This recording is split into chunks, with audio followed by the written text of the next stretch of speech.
Good morning student. Now welcome to standard 7 subject हमारा SS lesson number 1. Lesson 1 the two big states. Lesson 1 two big state. आपको मालूम ही है कि हमारा history है, ठीक है, सोशल स्टडीज़ है. सोशल स्टडीज़ में आपको 6th स्टैंडर्ड में भी आपने पढ़ा कि इतिहास कैसे जानते हैं, इतिहास के बारे में हमें कैसे कैसे पता चला, टूल से पता चला, तामपत्र भोजपत्र से पता चला, इंस्क्रिप्शन से पता चला, वहाँ के कॉइन से पता चला, उनके social life, religious customs, past political structure, इन सब के बारे में हमें, और हमें किसने बताया, ये आर्कियोलॉजिस्ट ने बताया. आर्कियोलॉजिस्ट के थ्रू जो है हमें उसके बारे में पता चला. आर्कियोलॉजिस्ट ने इसका रिसर्च किया, रिसर्च करके हमें बुक्स के थ्रू, उन्होंने रिटर्न करके बुक्स के थ्रू हमको बताया. और अब हम तो बताइए कि हम स्टैंडर्ड 7 पे पहुंच चुके हैं. 6 के बाद स्टैंडर्ड 7 में आपका फर्स्ट लेक्चर एस का फर्स्ट लेसन है टू बिग स्टेट, दो बड़े शहरों के बारे में. पहला है हमारा नंबर है कन्नौज. कन्नौज जो है ये उत्तर प्रदेश में है. और हर्षवर्धन के बारे में बताया जा रहा है, जो 606 से लेकर 647 यानी 606 to 647 C century era, common era, यानी कि मैंने आपको मेरे ख्याल से 6 में आप लोगों ने पढ़ा है ना. ये कॉमन एरा जो होता है वो बहुत साल पहले की बात होती है, आफ्टर जैसे AD/BC जो होता है ना उसके तक. King Harshvardhan was born in 606 C after the death of father Prabhakar Vardhan. तो किंग हर्षवर्धन का जो जन्म हुआ है वो 606 ईस्वी से हुआ है, और death of the father Prabhakar. Harshvardhan's elder brother Rajyavardhan ascended the throne of Thanishwar. However, Rajyavardhan was killed by the god Shushan. Rajyavardhan was killed by मारे गए थे किसके थ्रू, गॉड शशांक के through. Their sister Rajeshri was impressed by the king of the Malwa, Devu. Under these circumstances, as advised by the leader of the kingdom, Harshvardhan shouldered responsibility of Thanishwar. Rajyavardhan की जो है वो हर्षवर्धन, राज्यवर्धन, प्रभाकर वर्धन जो है हर्षवर्धन के पिता थे, और हर्षवर्धन और राज्यवर्धन दोनों भाई थे. लेकिन राज्यवर्धन थानेश्वर के लिए जो है वो एक पार्टी के रूप में आ रहे थे, तो राज्यवर्धन को मार दिया गया किसके थ्रू, शशांक के थ्रू. और उसके बाद उनकी सिस्टर राजेश्वरी को was impose by kingdom Malwa से उनको इम्पोज कर दिया गया. अंडर दिस सर्कमस्टांसेस जो ये घटनाएं घटी, इसमें से एडवाइस मिला, उनके लीडर्स के थ्रू एडवाइस दिया गया कि आप जो है इस किंगडम को संभालें. हर्षवर्धन शोल्डर द रिस्पॉन्सिबिलिटी, उसने हर्षवर्धन ने इसकी रिस्पॉन्सिबिलिटी ले ली. इसकी रिस्पॉन्सिबिलिटी लेने के बाद ऑफ थानेश्वर और present of the Punjab Haryana. जो थानेश्वर है वो अभी जो है पंजाब और हरियाणा के पास है. नाम से जाने जाते हैं present. Immediately after scanning the throne, he decided to free of imposed sister Rajeshri. In the meanwhile, she had accepted from the clutches of the Devu and run away into the Vindhya forest.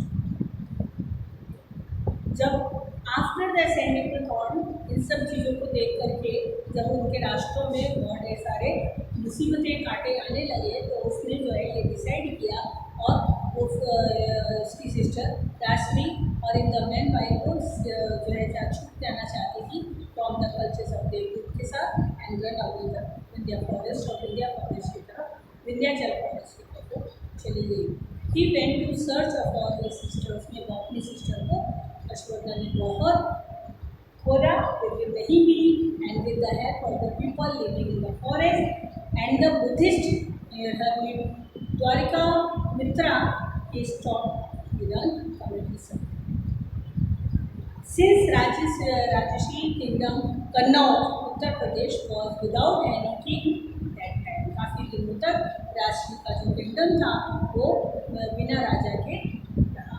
It was without any king at the time and Harshvardhan become the ruler. फिर उसके बाद हर्षवर्धन जो है वहाँ के राजा बने, ruler की रूल चली। And the latter he defeated Devabhut and, फिर उसके बाद उन्होंने देवभूत को भी हराया और वो वहाँ के राजा बने। As the part of his preparation of launch and the attack on Shashank the Gaud king he form an alliance with the king of Kamarupa जो आसाम के हैं और Bhaskar Varman with the help of the large. He defeated the God King and the won over the major part of the king. उसने राजा गौड़ को हराया और उसके बाद उसके बड़े से पार्ट को यानी कि बहुत बड़े भाग को अपने किंगडम में मिला लिया। He also conquered Malwa and the Saurashtra, but was unsuccessfully in defeating Pulkeshi too. पर लेकिन हर्षवर्धन जो है वो पुलकेशी से डिफीटेड हो गया, हार गया। And the king of the Chalukya density south India. फिर इसके बाद चालुक्य डेंसिटी जो है वो पसरने लगा। After 7 success victorious year Thaneshwar invest the king of the north India. धीरे धीरे वो नॉर्थ इंडिया में थानेश्वर आता चला गया। इस तरह से क्या कहते हैं हर्षवर्धन ने जो है कैसे अपने किंगडम को बढ़ाते चले गए। तो पहला कन्नौज से स्टार्ट हुआ, कन्नौज से, और उसके बाद वो पूरे उत्तर प्रदेश की बात है उसमें वो डिफीटेड हुए पुलकेशी से, लेकिन फिर उसके बाद उन्होंने धीरे धीरे अपने राज्य को अंदर करना शुरू किया। अब हर्षवर्धन के रीजन और एडमिनिस्ट्रेशन कैसे, उनके बारे में was the right of the Harshavardhan से part of defeated to state. Now अब हर्षवर्धन के रीजन और एडमिनिस्ट्रेशन कैसे, यानी कि पहले तो हम हर्षवर्धन का जो है पहला स्टेट कन्नौज के बारे में पढ़ा, कन्नौज के बारे में कि कन्नौज को हर्षवर्धन को कैसे मिला।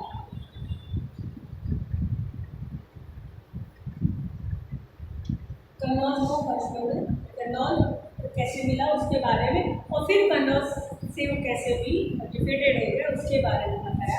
अब जो है हमारा हर्षवर्धन का जो है क्या है रीजन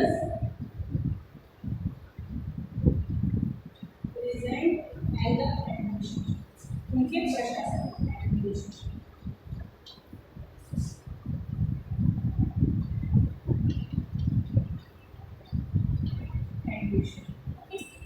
एडमिनिस्ट्रेशन के बारे में बताया गया। हर्षवर्धन पर्सनालिटी, हर्षवर्धन की जो पर्सनालिटी थी वो surprise the administration of his state by travelling extremely to different parts of his. He divided his daily routine into 3 parts. उन्होंने अपने डेली रूटीन को 3 पार्ट्स में डिवाइड किया था। फर्स्ट उसका था एडमिनिस्ट्रेटिव पर्पस, प्रशासन का पर्पस क्या है, while the other 2 parts of the devoted and public welfare, लोगों के बारे में, एंड रिलीजियस एक्टिविटी, धार्मिक के जो एक्टिविटीज़ है जैसे मंदिर जाना, दर्शन करना, उनको दान देना, उनके पास जो है जाकर के पूजा पाठ करना, इस तरह के सब। He was so delegate and carrying out of his administration. इस तरह से वो पूरी तरीके से जो है इस एडमिनिस्ट्रेटिव के डेलीगेट थे, यानी कि पूरी तरीके से इसको निभाने के पक्ष में थे कि इस तरह से सबको निभाना है। And he was and that even forget how he is live, अगर वो उसके लिए जो है कभी कभी अपने खाने को भी भूल जाते थे। अगर उनका क्या कहते हैं एडमिनिस्ट्रेशन के अंदर कुछ भी प्रॉब्लम आ जाती him in the administration, Harshvardhan had Commander-in-Chief of the Air Force. पथारिया द्वारपाल जिसको बोलते हैं, और संधि वक्रा यानी फॉरेन मिनिस्टर, एंड राजदूत एम्बेसडर जिसको बोलते हैं, और उसके बाद पराया मंत्री, गृह मंत्री,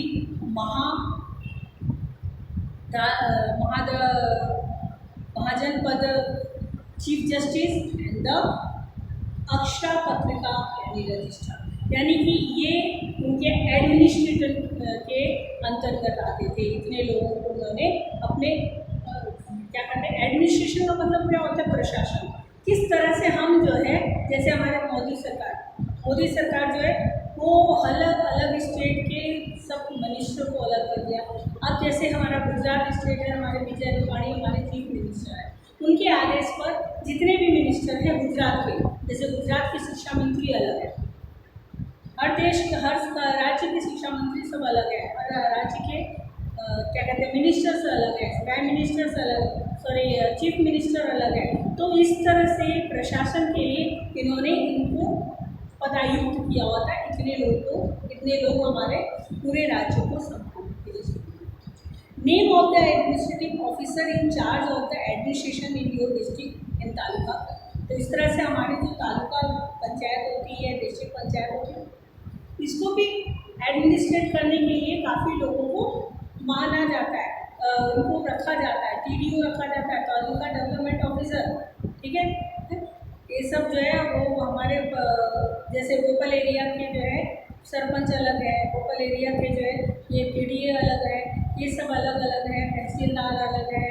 तो इनको जो है मामलतदार बोलते हैं जिसको, ये सब बड़े बड़े पोस्ट पे होते हैं, और ये हमारे लोकल के एडमिनिस्ट्रेशन को बहुत अच्छी तरह से देख रहे हैं। तो इस तरह से इन्होंने अपने क्या कहते हैं किंगडम में भी किया हुआ था। इस इम्प्रिंट्स लेफ्ट बाय हर्षवर्धन, यानी कि कहाँ कहाँ क्या क्या उन्होंने बनाए। Harsh built many rest houses, आरामगृह, वेल, कुएं, स्टेप वेल, बड़े बड़े मोटे मोटे लेक, मठास and the vihar, and also prohibited animals, यानी कि एनिमल को कोई भी वहाँ पे नुकसान नहीं पहुँचा सकता था। And every year he organize a Buddhist religious meet and every family, जहाँ पे उन्होंने हर्ष ने ये सब बनाया, वहाँ पे बुद्धिस्ट लोग आते थे और 5 साल तक रहते थे। He would organise a huge religion congregation of Prayag, उन्होंने एक बहुत बड़ा प्रयाग जो है हॉल बनाया, वहाँ पे सारे बुद्धिस्ट आकर के हॉल में प्रेयर करते थे। That he donate generally till in the entire place, he was emptied given upon the government. फिर उसके बाद जो वहाँ के लोग थे काफ़ी वो दान करते थे, डोनेट करते थे, तरह तरह की चीज़ों को डोनेट करते थे, तो वो भी करवाते थे। और उसके बाद वेरिंग डिफरेंट, और उसके बाद जो है वो मतलब वो उन्होंने जो है इनके लिए काफ़ी जो हमारे साधु संत हैं बुद्धिस्ट गांधी जयंती वाले, ये सब जो मानते थे उनको मोक्ष के लिए, शांति के लिए, उनकी तपस्या के लिए ये एक तरह से काम करते थे। The great Sanskrit poet and writer Bhatt, Brahmbhatt बोलते इसको, भट्ट एडमोर्ड हिज फेमस वर्क हर्षचर्या, हर्ष के चरित्र के बारे में उन्होंने बहुत लंबा चौड़ा लिखा है। And the Kadambari are famous, जो आज भी फेमस है। आज भी लोग, तुम लोग बड़े क्लास में अगर हिंदी पढ़ोगे, हम लोग तो 12th तक हिंदी पढ़े हैं, तो 12th तक ये कादम्बरी और ये क्या कहते हैं हर्षचरित्र सब वगैरह के बारे में बताया गया है। मैं तो ग्रेजुएशन में भी मेरे पास हिंदी था। तो king Harshavardhan reason from Harshacharitra and king Harsha himself was the writer, and they wrote 3 plays, Naganda, Ratnavali and Priya Dwarshi। उन्होंने ये 3 तरह के बड़े बड़े किताब भी लिखे, यानी कि कितने पहुँचे हुए हर्षवर्धन राजा थे। एंड नेक्स्ट एक्टिविटी के तौर पे जो है आपके है नाउ एम्पेरर हर्षवर्धन है। हर्षवर्धन का एम्पायर जो है अब हमारा हर्षवर्धन का एम्पायर में पहला नालंदा यूनिवर्सिटी आता है। नालंदा यूनिवर्सिटी, किंग हर्ष एक्सटेंड ऑल पॉसिबल, आगे बढ़ाते चले गए, जितना उनसे संभव होगा उतना वो आगे बढ़ाते चले गए। All possible assistant in Acharya Shilbhadra and made Nalanda into world famous.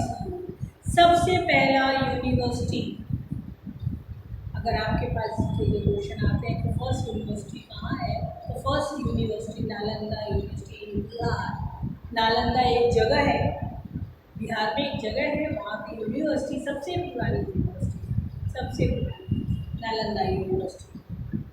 The university had assessed the revenues of the 100 village given to them by King Harsh for its upkeep and maintenance. Renowned chemist Acharya Nagarjuna, who proved that iron, arsenic and the mercury ash could be used as medicine, also belong to Nalanda University. Nalanda university के बारे में आप देख रहे हो picture. Nalanda विद्यापीठ बहुत बड़ा, बहुत प्राचीन, अब ये ऐतिहासिक जो है क्या कहते हैं, हिस्टोरिकल मूवमेंट में आ गया है। Student had to clear an entrance test in admission और into Nalanda university. Free education, boarding and boarding were provided in Nalanda, and the extant library of Nalanda is well known as Dharmangani। Nalanda university को हर्षवर्धन ने implied. अब life of the people, इनके life क्या है, peoples के life क्या है, यहाँ के लोगों के जीवन क्या है। Information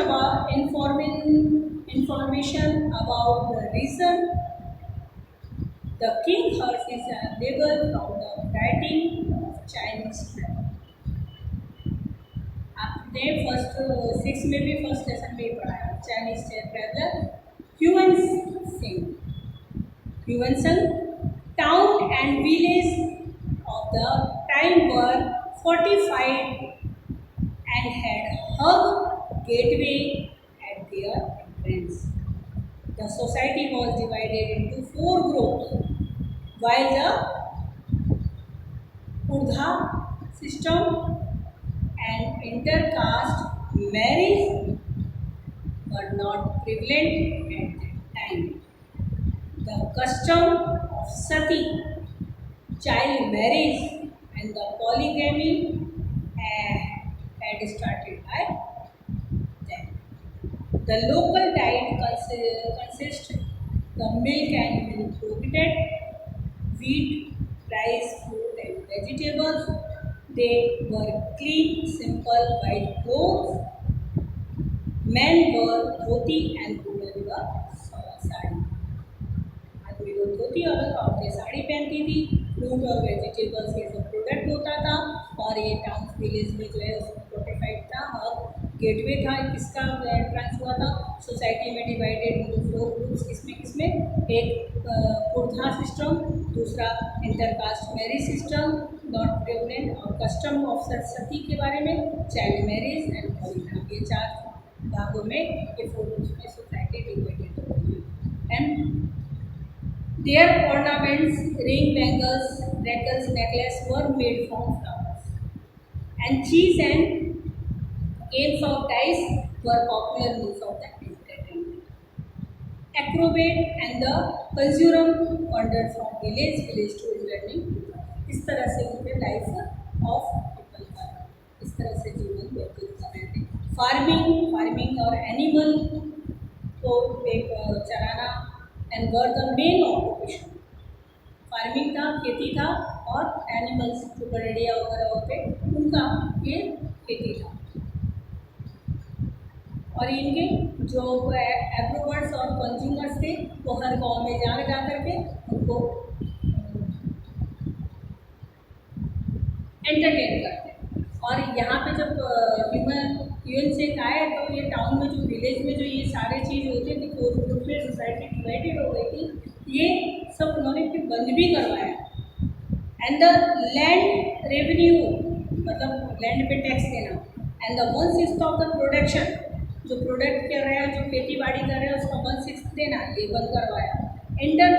internal and the international trade was carried about all the Vaishya and the highway from Pataliputra and the Bharuch port was the build by the state trade and transport. ठीक है, इतना कुछ यहाँ पे डेवलप होता चला गया।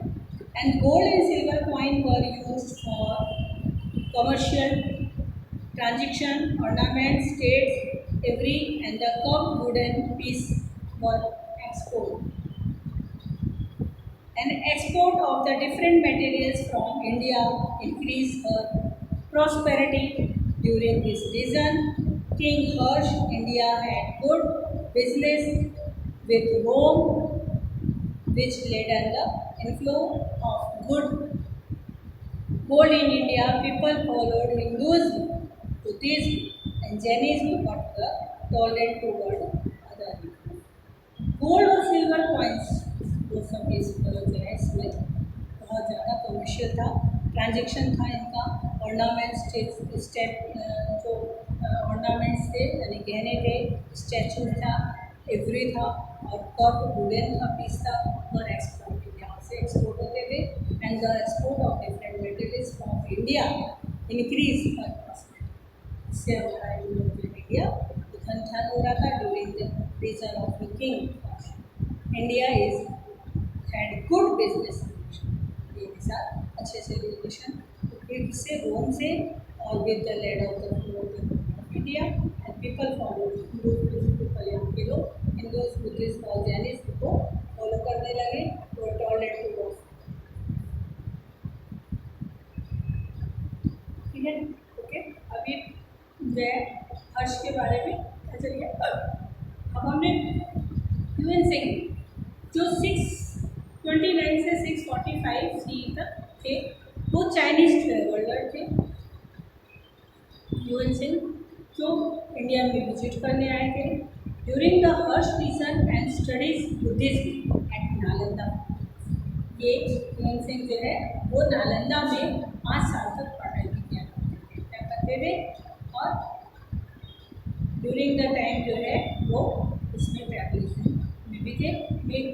Hyun Tsang stayed in India 15 years and visited from place to his described the social, political and religious condition at that time. 645 he returned to China via Central Asia and took with him many books, relics and statues during this stay. He attended the 6th Buddhist congregation at Prayag. Hiuen Tsang has noted that there were 100 Buddhist मठ इन हर्ष। उन्होंने क्या note किया कि यहाँ पे 100 से भी ज़्यादा बुद्धिस्ट के मठ हैं। People live in simple places and peaceful, people बहुत ही सिंपल हैं यहाँ के लोग, और बहुत ही पीसफुल लाइफ जीते हैं। और उसके बाद based on living on rules of rule, और वो जो रूल्स बनाया हर्षवर्धन ने उस रूल्स के अकॉर्डिंग वो लोग से जीते हैं। Moral conduct and the justice cheating and the breach of the promise were considered sincere. और इस तरह से हर्ष का जो है ये कन्नौज का सफ़र खत्म हुआ। कन्नौज में उन्होंने क्या क्या किया उसके बारे में इसमें पता चला कि कन्नौज में कैसे हो, कन्नौज में वहाँ के लोगों को किस तरह से उन्होंने आगे बढ़ा और आगे लेते चले गए। तो ये 2 big स्टेट का पार्ट 1 था।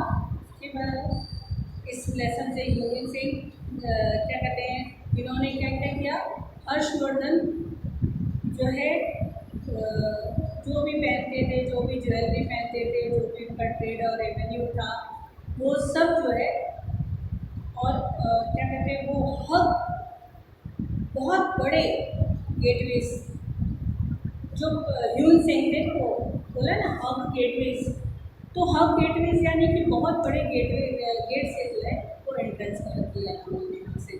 और उन्होंने ही जो है हर्ष के साथ मिलकर, हर्ष का जो काम देखा और हर्ष के साथ मिलकर इस तरह से सारा सती प्रथा, चाइल्ड मैरिज और लोगों को क्या कहते हैं बंधुआ मजदूर, ये सब से जो है उनसे कुछ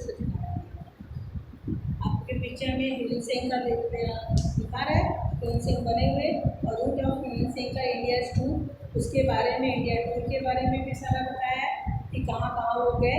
हिमेन सिंह वो बहुत बड़े ट्रैवलर थे और ट्रैवलर जो है घूम घूम कर वो सारे देश के जो है लोगों के बारे में जानकारी इकट्ठा कर रहे थे और उससे उनका रिव्यू दे रहे थे। अब हमारा नेक्स्ट आता है वातापी, पहला करना उसका, अब हमारा है Vatapi. When King Harsh was ruling over his empire in North India, so King Pulkeshi II was ruler of South India. He had earlier defeated. जब King Harsh was ruling over his empire on North, so King Pulkeshi was ruling in South. उसमें north India में जब वो empire करते थे, जब उनका empire फैला हुआ, king Pulakeshi it was ruling in south India, he had earlier defeated north, और हर्ष से वो डिफीटेड हुए।